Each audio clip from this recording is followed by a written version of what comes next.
J'aimerais simplement vous conduire peut-être ce matin dans un message, dans un texte dans l'Évangile selon saint Luc.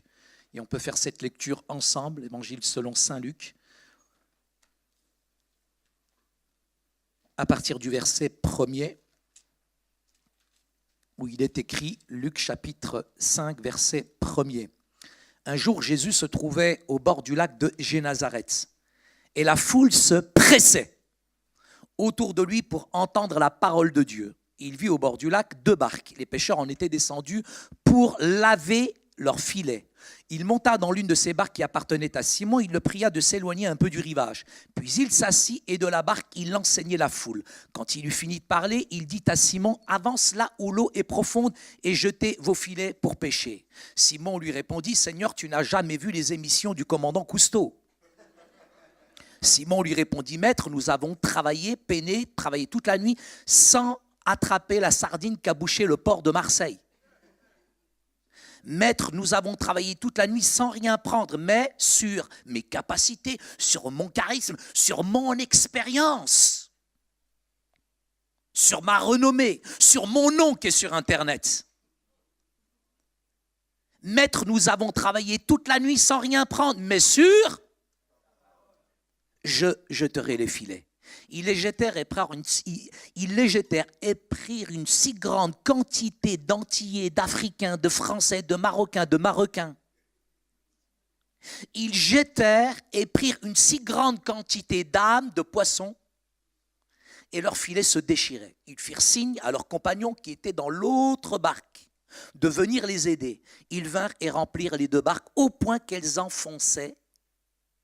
Quand il vit cela, Simon-Pierre tomba aux genoux de Jésus et dit, « Seigneur, éloigne-toi de moi parce que je suis un homme pécheur. » En effet, lui et tous ceux qui étaient avec lui étaient remplis de frayeur à cause de la pêche qu'ils avaient faite. Il en était de même de Jacques et de Jean, les fils de Zébédée, les associés de Simon. Et Jésus dit à Simon en arabe, « Matrefsh », en araméen aussi, « N'aie pas peur. Désormais, tu seras pêcheur d'hommes. » Alors ils ramenèrent les barques à terre et laissèrent tout et le suivirent. Effectivement, dans cette année 2016, pour certains qui le savent, le 13 novembre, nous étions pas très loin du Bataclan, nous étions rue de Charonne et malheureusement, un membre de notre famille a commis une exaction, je dirais, des plus terribles, qui a bouleversé, qui a, je dirais, tellement détruit notre famille. J'ai dû faire un suivi particulier, entrer dans ce qu'on appelle la justice aussi en même temps réparatrice, et aider ma famille un petit peu à sortir de cette culpabilité. Ça a été dur quand on se retrouve à la cellule antiterroriste, c'est dur quand la famille est arrêtée pendant 4 jours, parce que c'est vrai, un membre de notre famille, malheureusement, a commis une véritable horreur.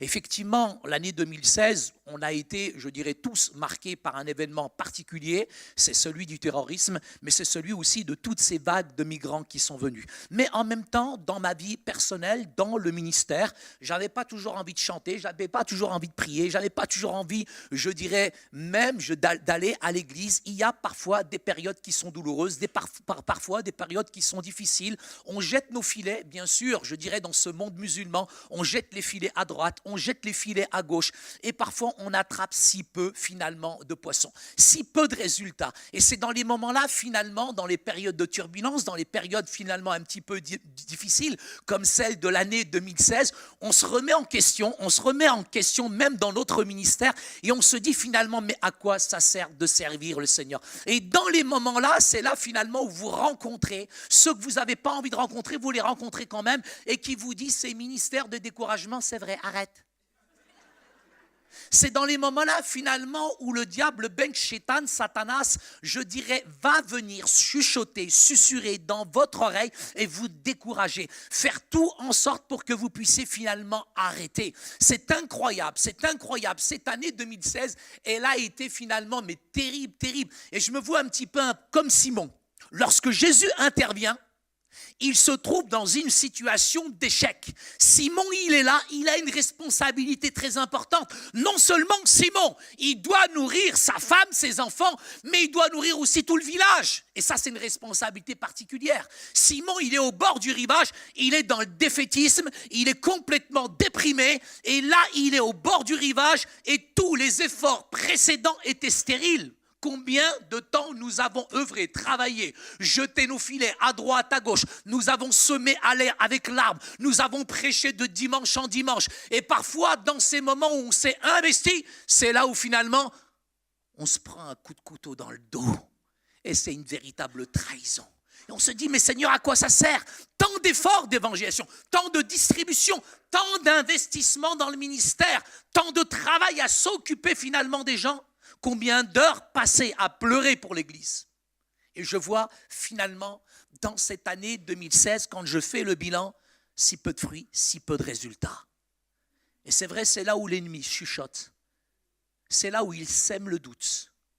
Mais je ne compte pas ce matin, en cette année 2017, je le déclare. Non pas sur les chuchotements, non pas sur ce que j'entends, non pas sur ce que je vois, mais je veux voir cette mer et je veux voir qu'au fond de cette mer, Dieu a encore de grandes bénédictions pour mon Église, pour moi, pour ma famille, dans le nom de Jésus. Je veux voir comme Jésus voit, je veux que mes yeux s'ouvrent, je veux vraiment que la foi ne soit pas une croyance dans laquelle finalement je dois aligner mes pensées à ce que dit Dieu, à pas ce que je ressens, à pas toutes ces émotions négatives qui finalement m'agresse. Je ne veux pas faire ce matin de constat désabusé. Je ne veux pas me laisser entraîner, engouffrer dans le découragement. Jésus, non seulement il veut, mais il peut encore remplir notre barque dans le nom de Jésus. L'apôtre Paul nous dit que j'ai planté, Apollos a arrosé, mais c'est Dieu qui a fait croître. En eux-mêmes, ils ne sont pas des personnages importants, mais ce que Dieu attend de moi, je le réalise, c'est simplement la fidélité de Dieu et la persévérance, cette constance. C'est intéressant de voir poliment, je dirais, le titre de ce chapitre, c'est soit on l'appelle la pêche miraculeuse, soit l'appel des premiers disciples. Et c'est intéressant comment Jésus finalement appelle ses premiers disciples. C'est clair que Simon, je m'excuse de vous le dire, mais il n'a pas fait Sciences Po, il n'a pas fait HEC. Il n'a pas fait une grande fac de théologie. Je ne sais même pas s'il connaissait le grec. Alpha, Zoubida, Coca-Cola, Fatima, Malika. Je ne sais pas finalement quelle étude il a fait. Je ne sais pas comment nous percevons finalement les gens dans le ministère, parce que l'homme a ses critères dans le service de Dieu. Mais Dieu, il a ses critères. Il sait choisir les personnes qu'il faut. Parfois, peut-être tu ne payes pas de mine. Parfois, tu es là, tu te regardes, etc. Tu dis, tu n'as pas ce charisme, etc. Mais aux yeux de Dieu, si aux yeux des hommes, tu n'as pas de qualité, aux yeux de Jésus, tu as des qualités qui sont extraordinaires. Et Dieu se choisit des femmes, Dieu se choisit des hommes qui sont là au bord du rivage, parce qu'il faut quand même de la foi. Il faut de la foi pour retourner à la pêche alors que la veille on n'a rien rattrapé. Il y a des qualités surnaturelles divines que Dieu voit. Peut-être que tu n'as pas le bac plus 10, mais Dieu voit que tu as la foi et que tu as la persévérance. Et Jésus voit en Simon la persévérance qu'il a. Il est au bord du rivage. Effectivement, il est au bord du rivage. Il est en train de laver ses filets. Il est en train de rincer ses filets. Jésus, ce n'est pas la première fois qu'il passe par cette contrée de Génazareth. Ce n'est pas la première fois qu'il prêche au bord du rivage. Mais Simon, il est là, il est en train de nettoyer les filets. Et il tend l'oreille. Il écoute. Il y en a parfois qui sont loin, qui cherchent des réponses et qui tendent l'oreille. Lui, il tend l'oreille. Mais quand il tend cette oreille, il n'entend pas n'importe quelle voix. C'est la voix de Yeshua el-Messie.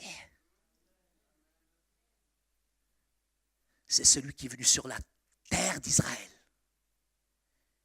Il a posé ses pieds, c'est une vérité historique et une vérité spirituelle.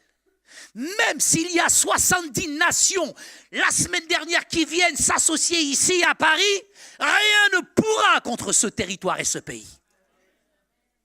Jésus, il est là, sur le bord du rivage. Il est en train d'apporter la parole avec force, avec conviction. on se rend compte que finalement, Simon, il n'est plus en train de nettoyer ses filets, mais la puissance de la parole de Dieu, elle est en train de nettoyer son cœur. Et à quel point ce matin, on a besoin de nettoyer nos cœurs. À quel point ce matin, on a besoin de nettoyer nos vies. À quel point ce matin, cette année 2017, on a besoin d'une semence incorruptible qui agit mystérieusement, surnaturellement et qui va changer nos perspectives. Aujourd'hui, il ne sera pas demain. Et aujourd'hui, Dieu peut changer toutes les circonstances. Jésus s'est adressé à des gens qui étaient assidus, qui ont fait preuve de persévérance. Et ce que Dieu souvent apprécie, c'est la qualité de notre travail. Dans la fidélité, Dieu bénit.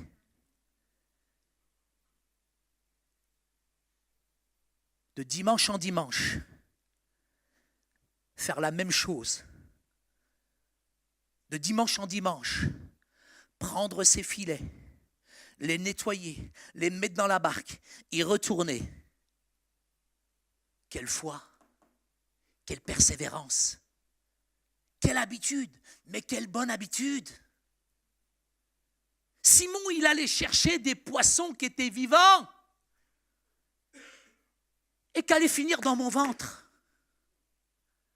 Simon, il est allé chercher des poissons vivants, finalement, qui vont être morts. Mais à Paris, Dieu nous envoie vers des morts pour leur donner la vie. Jésus nous envoie à Paris vers des morts. Il faut vraiment être aveugle pour ne pas voir aujourd'hui, finalement, tous ces poissons qui sont à l'extérieur, mais qui sont sans vie. Dieu nous envoie vers des morts vivants. Ça paraît fou, ça paraît fou, ça paraît fou aux yeux du monde. C'est une folie pour les gens du monde, mais c'est une puissance de résurrection pour celui qui croit dans la puissance de la croix. On peut se laisser conquérir, on peut se laisser distraire. Mais de temps en temps, c'est quand même bien de nous concentrer, de nous recentrer sur ce que Dieu veut pour ta vie, sur ce que Dieu veut pour ta famille, ce que Dieu veut pour cette église. Quels sont les objectifs que nous voulons atteindre? Ce que j'aime, c'est que effectivement, Simon, il est là au bord du rivage, il entend la parole de Dieu. En entendant la parole de Dieu, cette parole, elle fait effet, il ne commence plus à nettoyer avec les filets, mais il commence à nettoyer son cœur. Et puis finalement, Jésus qui est au bord du rivage, c'est une chose que Jésus soit à côté, qu'il soit au bord. Mais arrivé à un moment, dans notre vie, dans notre famille, dans l'église, il ne faut pas que Jésus soit en périphérie, il ne faut pas que Jésus soit à l'extérieur, il faut que Jésus finalement vienne dans ma barque. Parce que s'il ne vient pas dans ma barque, ça peut devenir une véritable galère. Seigneur, rentre, viens dans ma barque, viens dans ma vie. Et que si on prend le contexte sémite-oriental chez nous, quand Jésus vient dans une barque, il est à l'aise, il s'installe. Et là, il peut apporter le message avec force, avec conviction. C'est une chose que Jésus soit en périphérie. C'est une chose d'entendre la parole de Dieu. Parce qu'il y en a beaucoup qui entendent la parole de Dieu pour les autres. Mais il faut l'entendre pour soi ce matin. Il faut que cette parole vienne, pénètre dans ton cœur, dans ta vie. Jésus, il est là, il apporte le message. Il apporte le message. Et là, c'est là où Simon dit, mais j'ai transpiré, j'ai œuvré, je t'ai servi, Seigneur. Regarde le résultat, il ne m'aime pas. Regarde, Seigneur, dans quelle barque tu m'as mené. Seigneur, mais où tu m'as mis? La barque, elle s'est transformée en galère. Mais Seigneur, j'ai travaillé, j'ai transpiré, j'ai jeté les filets à droite, à gauche. Mais Seigneur, sur cette semence qui est incorruptible, qui agit mystérieusement et surnaturellement, qui n'a pas changé, qui est toujours d'actualité, qui est un marteau qui brise le roc, la puissance de la parole de Dieu. C'est elle qui fait son effet. Elle ne dépend pas des circonstances et du temps. Elle ne dépend pas si je vais bien ou si je ne vais pas bien. Elle ne dépend pas si j'ai le moral ou si je n'ai pas le moral. Elle ne dépend pas si je suis dans une période de turbulence. Elle n'est pas tributaire de ta personne. La parole est puissante, elle est vivante, elle est toujours d'actualité. Quand je la porte avec foi, avec conviction, avec amour, elle agit mystérieusement, surnaturellement. Elle change, elle libère, elle transforme. Elle guérit encore aujourd'hui parce qu'elle est la puissance de la parole de Dieu. Et cette parole est vivante ce matin. Cette parole, j'ai besoin de l'apprendre. J'ai besoin qu'elle réveille mon cœur, qu'elle réveille ma conscience. Souvent, quand je fais des débats avec les musulmans, j'ai parfois 200, 300, 400 salafistes comme ça. Il y en a qui ont déjà vu, hein, quand ils viennent à mes débats. Et je ramène des gens, quand même, qui sont compétents dans le domaine de la parole.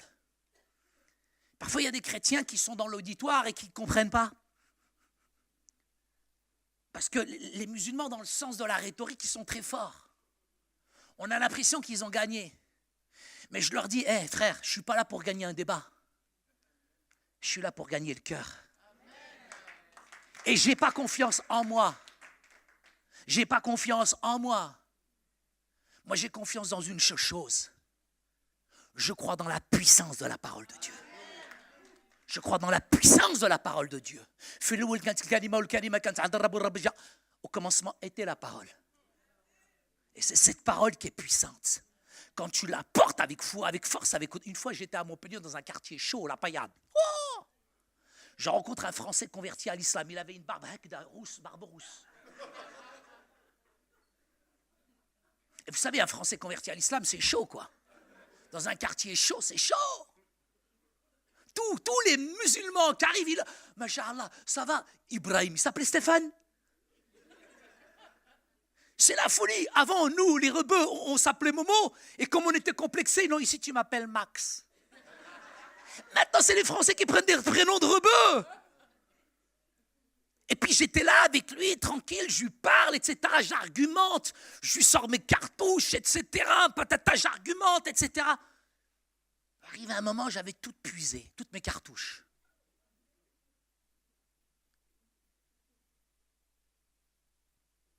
Et là, je lui dis, est-ce que je peux prier avec toi?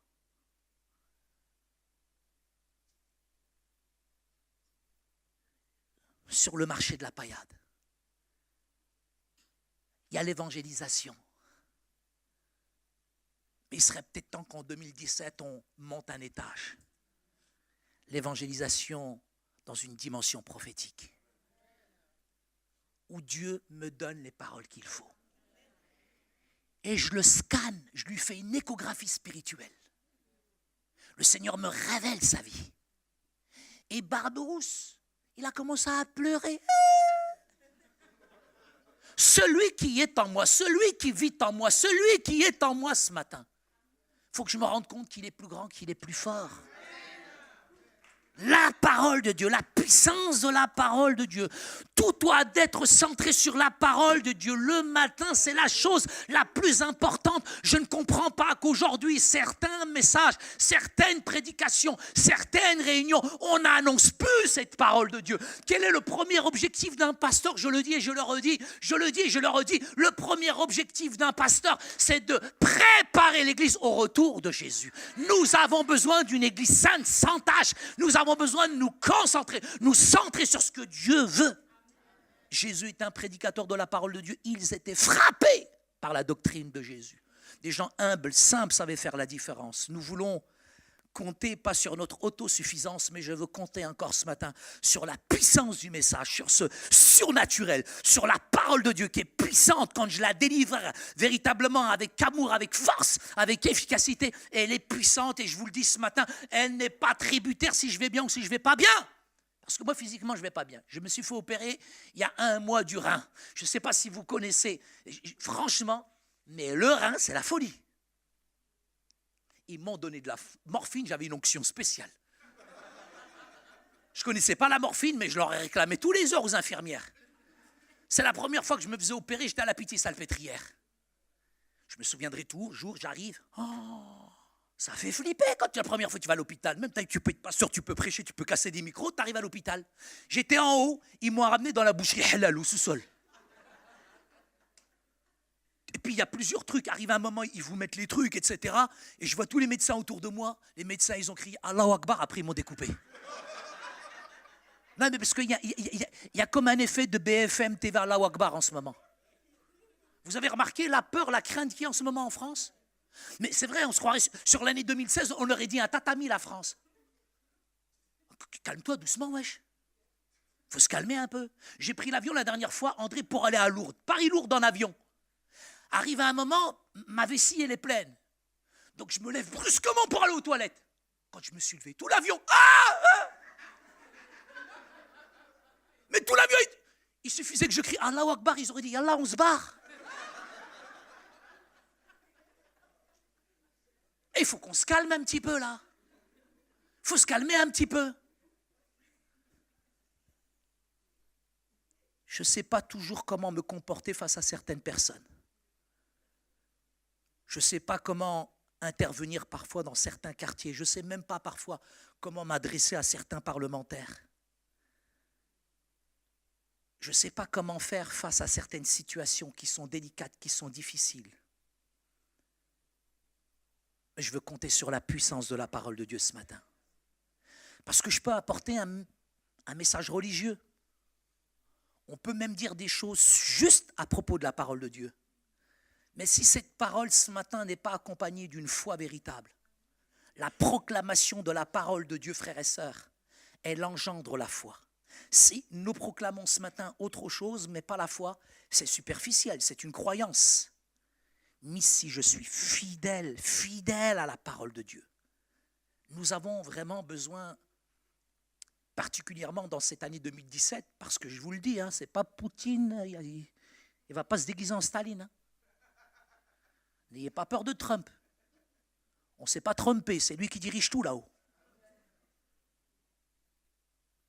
Mais j'ai plus en plus besoin d'hommes de foi, de femmes de foi, de frères et sœurs qui ont la foi, j'ai envie de dire qui débordent de foi, qui transpirent la foi, plutôt que de m'entourer parfois de chrétiens qui sont négatifs. À midi, ils sont négatifs. À 14h, ils sont négatifs. À 18h, ils sont négatifs. À 3h du matin, ils te téléphonent, ils sont encore négatifs. Ils te disent, Saïd, est-ce que je dois prendre un cachet d'aspirine ou de gire? Tu vas prendre une bonne patate dans la tête, tu vas dormir direct. Il y a des gens, ils sont toujours découragés. Et c'est un esprit. C'est un esprit. Arrive à un moment, tu as envie de dire, tu veux avancer ou tu peux pas avancer? Parce qu'il y en a qui ne veulent pas avancer et qui vont te faire perdre ton temps. Excusez-moi, je ne fais pas de sentiments, je ne suis pas dans l'émotionnel ce matin. Il faut savoir discerner les choses. Il faut savoir couper parfois, spirituellement. Parfois, j'ai besoin que Dieu me donne du discernement et que je coupe certaines ficelles spirituelles pour vraiment qu'il y ait un bond en avant. Il y a des gens qui peuvent décourager une église. Un mot, une phrase, et ça pourrit toute une assemblée. Une fois, j'étais à Marseille, dans les quartiers chauds, dans les quartiers nord. J'avais une 40aine de personnes avec moi, on devait aller dans l'action. Et sur la route, on rencontre une fille chrétienne qui nous dit « Ah, il ne faut pas aller là-bas, ils ont jeté une fille par la fenêtre. » Je dis « Tais-toi, toi !» Ministère de découragement. Il y en a beaucoup, hein. En France, c'est bizarre, on est cynique, on n'encourage pas. Mais quand tu auras... C'est vrai, hein. C'est pas une critique, mais c'est quand même une critique, c'est pas grave. Mais dès que tu fais un compliment à quelqu'un, oh mon frère, tu as l'impression que tu lui demandes de l'oseille. On a besoin de s'encourager. J'ai, moi, besoin d'encouragement. J'ai pas grandi avec de l'encouragement, hein. Mon père m'a toujours dit, t'es un hamar, t'es un bourricot, t'es un âne, t'arriveras jamais. Eh, mais tu crois que tu travailles pour moi, tu travailles pour toi. Qu'est-ce que tu veux que j'absorbe à l'école? Et dans la cité, que ce que j'entendais, bougnoule. Conseillère d'orientation. Il y avait des filières qui étaient toutes prêtes pour nous. tourneur-fraiseur. J'ai tourné toute ma vie. Alors moi, je voulais faire autre chose. Heureusement qu'il y a un conseiller principal d'éducation qui est divin. Ce matin, on n'est pas une tâche, on n'est pas un échec. Quand le Seigneur il pose son regard sur toi, cette semence incorruptible, elle agit mystérieusement et surnaturellement. C'est incroyable, frères et sœurs, je n'ai pas des grandes capacités. Mais quand j'ai rencontré Jésus, il a posé sur moi un regard d'amour. Je viens de terminer mon Master 2. Je suis à l'EPHE, l'Église pratique des hautes études. Et je valide mon 2e Master. Et l'année prochaine, je suis en doctorat. Et ça, moi, c'est impossible. Ça, de moi-même, j'aurais jamais pu m'adresser à des politiques, partir avec eux en Irak, en Syrie, au Liban, être en Égypte, rendre la parole au Parlement égyptien devant tous ces politiques, avec force, avec amour, avec autorité. Il n'y a que la puissance du Saint-Esprit qui peut faire ça. Et les politiques t'écoutent. On l'appelle le consolateur, mais on devrait l'appeler le souffleur. Celui qui te donne les paroles qu'il faut. Celui qui te donne les capacités. Là où les gens ne le croient plus, Jésus prend la relève. Là où tu es désespéré, c'est lui qui prend le relais. J'ai la conviction, j'entends beaucoup ça, hein. Et au nom de toutes ces convictions, qui d'entre nous n'a jamais dit ça? Je peux dire, ouais, mais Jésus, toi, j'ai la conviction, ma parole, tu ne vas jamais attraper quoi que ce soit ici. Mais Jésus, il nous dépasse. Jésus ne fait pas les choses dans le naturel, mais toujours dans le surnaturel. Parce que quand on pêche chez moi au bled, en plein jour, on est au bord du rivage. Vous savez, les pêcheurs, ils sont tous au bord du rivage. C'est la nuit qu'on prend les barques, 20h, 21h, 22h, et va dans la nuit, dans l'eau profonde. Mais là, on est en plein jour. Et Jésus il renverse les éléments naturels. Et il dit à Simon, va en pleine eau. Mais déjà, Simon, le pauvre, il a fait un blocage. Mais lui, il n'a jamais vu ta la salle vendredi. Hein. Jésus lui dit, va en pleine eau. Mais Simon, il peut argumenter, il pourra avoir des blocages. Mais il obéit. J'ai plus grandi spirituellement dans l'obéissance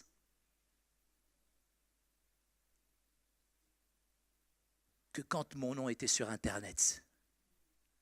C'est dans l'obéissance qu'on grandit. Il était plein de foi, il a entendu la puissance de la parole de Dieu. Il a obéi. Il a dit, Seigneur, Yallah, on y va. Et Jésus renverse les éléments naturels. Jésus veut amener cette église, veut amener ta vie dans cette année 2017 où tout touche pas pied. Il ne veut pas que tu comptes sur toi-même. Parfois, on veut maîtriser. Moi, je suis comme ça, je veux maîtriser. Mais Dieu t'amène dans des endroits où tu ne maîtrises plus rien. Et quand tu ne maîtrises plus rien, tu peux compter que sur lui. Parce que Jésus, il voit ce que toi, tu ne vois pas. On est dans le naturel, lui, dans le surnaturel. Jésus, il fait la plus grosse pêche miraculeuse du siècle. Jésus lui dit, jette tes filets. C'est Paul qui dira, j'ai de l'assurance et j'ai de la certitude. Si tu n'as que des convictions, finalement, à quoi ça sert? La Bible, elle me donne des raisonnements qui sont sanctifiés. Je dis ça pourquoi? Pour plusieurs anecdotes. Parce qu'il y en a beaucoup qui ont des convictions. Mais si la conviction t'éloigne de la parole de Dieu, ça peut être grave. Si même ton expérience, tes expériences extraordinaires, bouleversantes, t'éloignent de la parole de Dieu, on est dans l'erreur. Il y en a beaucoup qui sont venus me voir et qui m'ont dit, Saïd, j'ai la conviction, tu vois que cette sœur, je vais me marier avec elle. Je lui dis, va demander d'abord à son mari.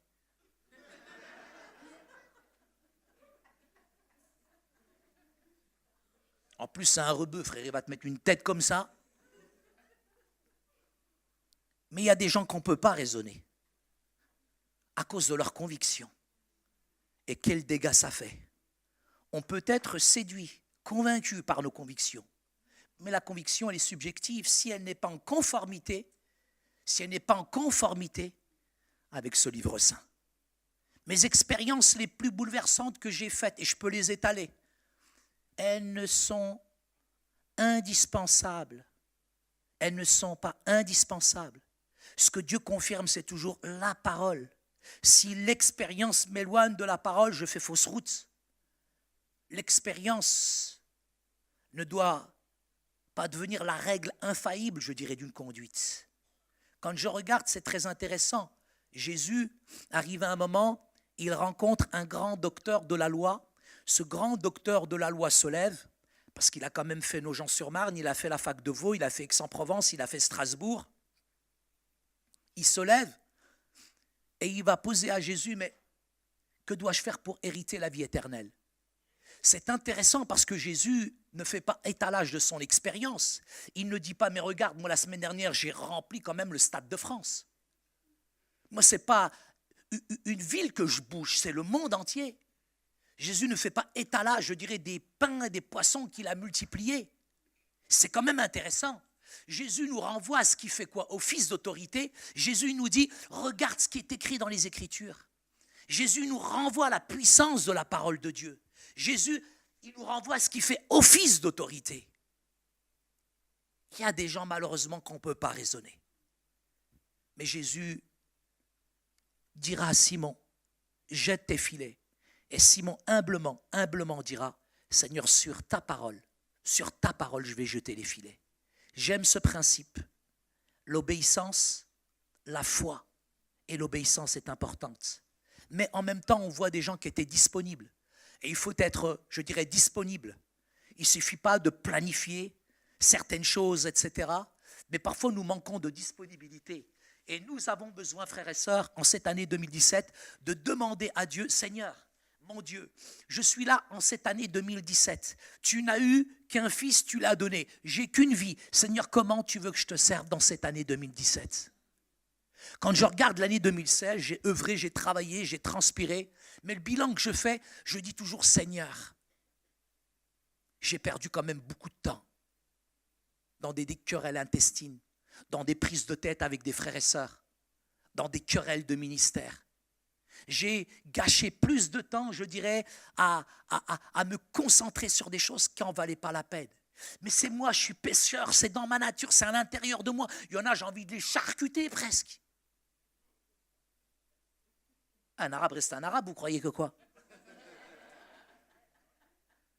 Et j'ai perdu du temps à ça.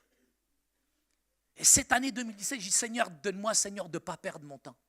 Donne-moi de me concentrer sur ce que je dois me concentrer. Seigneur, libère-moi, libère mon cœur. Pour que je me consacre. Vous connaissez Nokia ? Les téléphones Nokia. Eh bien, avant, ils faisaient du pneu. Ils ont changé. Ils ont cru dans leur objectif, un seul objectif. Ils sont devenus les numéros 1 au monde Nokia, arrivé à un moment.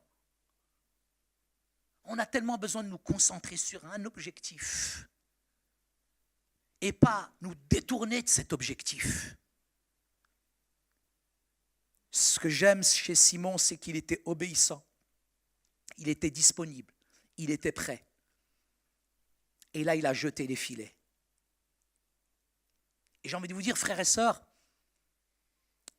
parfois nous avons besoin d'être préparés dans ce que nous faisons. On ne fait pas du bricolage dans le ministère. On ne peut pas faire de bricolage dans notre vie chrétienne. Il faut de la préparation. Il y en a tellement qui aujourd'hui sont contre l'évangile de la prospérité, mais ceux-là ne sont pas contre l'évangile de la médiocrité. Et nous avons besoin d'être vraiment, vraiment préparés dans ce que Dieu veut faire. Parfois, on fait des prières, on n'est pas conscient. Et finalement, quand la bénédiction arrive, on est incapable de la recevoir et de la prendre et on la perd. Et finalement, c'est l'ennemi qui la reprend. Et spirituellement, ce matin, tu as besoin de fermer les yeux et regarde l'année 2016. Toutes les bénédictions peut-être qui se sont échappées. Et on a besoin spirituellement de fermer les yeux et d'aller sur le terrain de l'ennemi et de récupérer tout ce qui nous a volé dans l'année 2016. Seigneur, j'ai besoin de reprendre ce qui m'a volé. Toutes les bénédictions, toutes les choses qui étaient là devant mes yeux, et j'ai perdu mon temps. Nous avons besoin de la préparation dans la bénédiction. Jésus ne fait pas les choses au hasard. Une semence, on a donné 3. 3, on en a donné 7. Les 7, on en a donné 12. Et les 12, on en a donné 70. Et les 70 ont pu encadrer les 3000 âmes. Et c'est comme ça. Un seul homme a bouleversé l'univers entier aujourd'hui. Pas avec une épée, mais celle de la langue, celle de la puissance de la parole. Jésus, Nour al-Alam, Jésus, il est la lumière du monde. Un seul homme a bouleversé l'univers entier. Mais il y a une chose qui est importante, c'est qu'on a besoin de faire preuve de largesse. Il y a une chose qui a tué l'Église en Afrique du Nord. Il y a une chose qui a tué l'Église en Afrique du Nord. C'est les luttes fratricides. Et quand je regarde malheureusement l'Afrique du Nord aujourd'hui, jusqu'au Moyen-Orient, tout le bassin méditerranéen, que sont devenus les chrétiens. Et même ce qui reste aujourd'hui en Syrie, en Irak, c'est l'exode massif.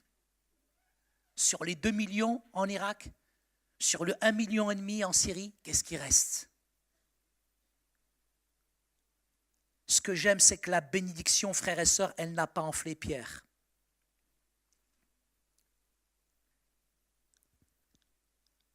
Ce que je voudrais vous dire, ce n'est pas que je vais crier, je vais hurler en disant « Seigneur, change-moi. Seigneur, on a besoin de ci. Seigneur, on a besoin de ça. » Non, ce matin, ce dont on a besoin, ce dont moi j'ai besoin, ce dont la France a besoin, c'est comme Pierre. Il s'est aplati par terre. Il a été convaincu de péché, de justice et de jugement. Il a senti la gravité, l'horreur du péché. C'est la seule chose pour laquelle, en tant que musulman, je me suis converti. Si je me suis converti, si j'ai quitté l'islam, si j'ai accepté le Christ, c'est parce que j'ai vu l'horreur du péché qui était dans mon cœur. Et je me suis dit, de moi-même, je ne pourrai jamais atteindre le ciel. Mais le ciel, il m'a atteint. Il était pur, sans tache. Il m'a libéré, il m'a lavé et il m'a donné une vie nouvelle. La religion blanchit la surface. L'évangile transforme l'intérieur du cœur. La religion, elle regarde aux œuvres, mais la foi, elle regarde uniquement à Jésus. Convaincu de péché, de justice et de jugement. Il était à terre. Il a été là, convaincu, effrayé. Et Jésus lui dira, n'aie pas peur. Est-ce que tu as vraiment senti ça? C'est ce dont la France a besoin aujourd'hui. C'est ce dont nos églises ont besoin. Quand les gens rentrent, ils sont déjà saisis par la crainte de Dieu. Et si cette crainte, elle est déjà dans ton cœur, si la crainte, elle est déjà dans l'église, les gens trembleront par la puissance de la crainte de Dieu. C'est ce dont l'église a besoin aujourd'hui. Que les gens soient saisis par cette conviction de péché, de justice et de jugement. Ce que j'aime, et frères et sœurs, gardons ça dans notre esprit, c'est l'humilité. Quand il a eu cette pêche miraculeuse, il n'a pas commencé à se gargariser en disant « Ah, regardez ici, nous, on en est à notre 3e culte quand même. Hein? »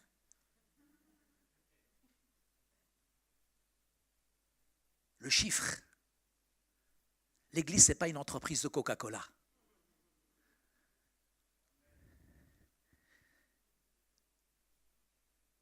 Quand Simon, qui devient Pierre, fait cette pêche miraculeuse, il s'humilie. Il s'humilie. Ce n'est pas sa capacité, ce n'est pas son talent. L'Église, elle ne t'appartient pas. Parfois, il y en a qui doivent lâcher avec ça. Il y en a qui pensent que l'Église leur appartient. Ce n'est pas la tienne. Tu vas te fatiguer, tu vas t'épuiser. Jésus, là, il va transformer l'atmosphère. L'atmosphère dans laquelle il était Simon, c'était une atmosphère de dépression. Et quand il voit cette quantité de poissons, l'atmosphère change, le ciel s'ouvre, il voit la gloire de Dieu, il voit que c'est possible encore aujourd'hui, que Dieu n'a pas fini avec la France, que Dieu n'a pas fini avec cette église, qui a encore de grandes bénédictions en réserve pour toi dans cette église. L'atmosphère change, à quel point nous avons...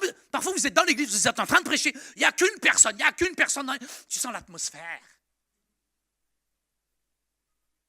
Et parfois, c'est difficile comme prédicateur. Il y a des atmosphères qui sont difficiles. Et on a besoin que Dieu change l'atmosphère. Mais quand l'atmosphère change, Simon, il ne regarde pas à lui. Pierre ne regarde plus à lui. Mais il est capable de travailler en transversalité. Et il voit les autres collègues. Il voit les autres églises. Et là, c'est l'ouverture. C'est difficile l'unité. Nous, chez nous, les Arabes, on a un dicton qui est très connu. C'est même une malédiction. Le dicton arabe, on le connaît tous, nous les rebeux. C'est nous sommes unis pour ne pas nous mettre d'accord. C'est vraiment chez nous. On s'est mis d'accord pour ne pas nous entendre. Et c'est vrai, vous regardez le Maroc, entre le Maroc et l'Algérie, la frontière elle est fermée. Regardez ce qui reste de la Tunisie, c'est une catastrophe. Un peu plus loin en Libye, c'est une catastrophe. Vous allez en Égypte, c'est une catastrophe. Il n'y a pas un pays qui est en paix.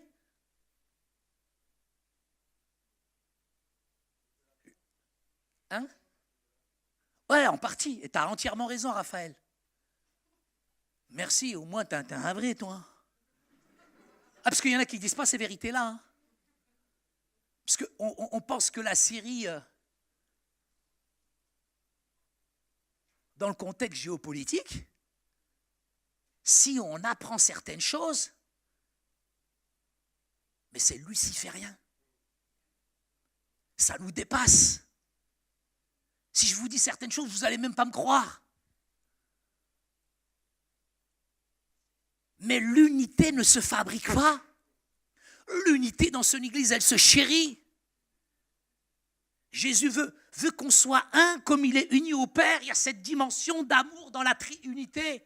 Le Père, on peut dire aux musiciens de s'approcher là. Vous avez chanté Jésus, Père, Fils, Saint-Esprit là. 3 font 1, vous prenez Dieu aussi, vous pour un shampoing vous aussi. Mais les 3 en 1, je crois un Dieu en 3 personnes. Ils vivent le Père, le Fils et le Saint-Esprit dans l'unité. C'est un défi qui est énorme, énorme, énorme aujourd'hui. Entre les réformés et les déformés que vous êtes. Mais Éphésiens 4.3, l'unité de l'esprit, par le lien de la paix, c'est difficile d'unir les gens, même sur la musique. Il y a différents mouvements, différentes dénominations. Moi quand me suis converti, moi, je pensais qu'il n'y avait qu'une sorte de chrétien. Mais un jour, on m'a envoyé là-bas, à Belfort. On m'a dit, Saïd, tu vas prêcher chez les Ménonites. Moi, je croyais que c'était la méningite, une maladie. C'est là où j'ai découvert la variété. Mais il y a tellement de dénominations. Mais.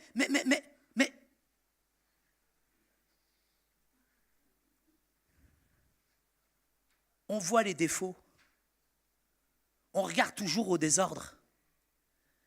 Mais si on pouvait voir ensemble tous les dégâts qu'on pourrait faire sur le terrain de l'ennemi. Si ce matin simplement on pouvait unir nos forces. Si on pouvait être courageux dans cette unité de l'esprit. Plus on est unis, plus elle est forte, plus elle exauce la prière. L'unité, frères et sœurs, c'est la puissance, c'est la puissance, c'est la puissance, elle est la clé. 1 bat 1000, 2 battent combien? Quand un juste prie, l'Éternel dit, mais quand les deux s'accordent pour demander une chose, ils peuvent la demander, elle sera accordée. Seigneur, que cette année 2017 soit une année où je prenne conscience de ces vérités spirituelles. Pour moi, pour mon Église. C'est le royaume de Dieu que nous construisons. Ce n'est pas l'église du Point du Jour. Ce n'est pas la Casbah chez moi que je construis. Si vous saviez le nombre de poissons qui viennent chez moi, le nombre de Français qui viennent et qui se convertissent, des artistes jusqu'aux politiques, sont touchés par la puissance de la parole de Dieu. Et je dis ça sans aucune prétention. Le terrain, il n'est pas dur. Le terrain, il est mûr. Il faut juste que j'en prenne conscience. Dans un pays où on est plus dans un athéisme d'État, la nouvelle religion devient la laïcité avec les apôtres laïcards, on essaye de balayer cet héritage judéo-chrétien. Il faut être costaud ce matin pour être un chrétien. Mais j'ai besoin de regarder ce défi en face de moi et de l'affronter avec force, avec conviction. Il n'y a personne qui me fait peur. Mais il y a une chose qui me fait peur, c'est que je n'ai pas envie de louper la volonté de Dieu pour moi. Cette année 2017, elle ne sera pas l'année 2016. J'ai souffert en 2016. J'ai été charcuté en 2016. J'ai déprimé en 2016. Mais Seigneur, je le déclare dans le nom de Jésus. Seigneur, je veux commencer cette année avec toi, avec cette persévérance et dans la foi, en m'appuyant pas sur mes capacités, mais Seigneur, sur ta parole. Et tu peux aller d'imposition des mains en imposition des mains. Ce n'est pas ça qui va changer les choses. Mais tu as besoin ce matin de mettre Dieu à la première place. On va se lever à notre place, s'il vous plaît. On va leur demander d'interpréter ce chant.